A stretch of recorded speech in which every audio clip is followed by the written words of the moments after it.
A magnitude 3.6 earthquake occurred.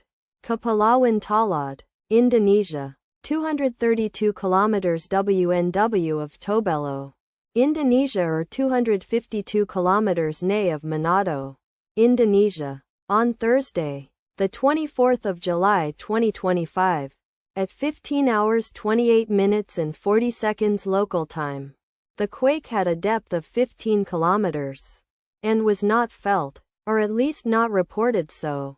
Data source from EMSC. Did you feel it? Let us pray. May the earthquake that occurred not affect our brothers and sisters there. May the earthquake not happen again. And may God protect everyone. Amen.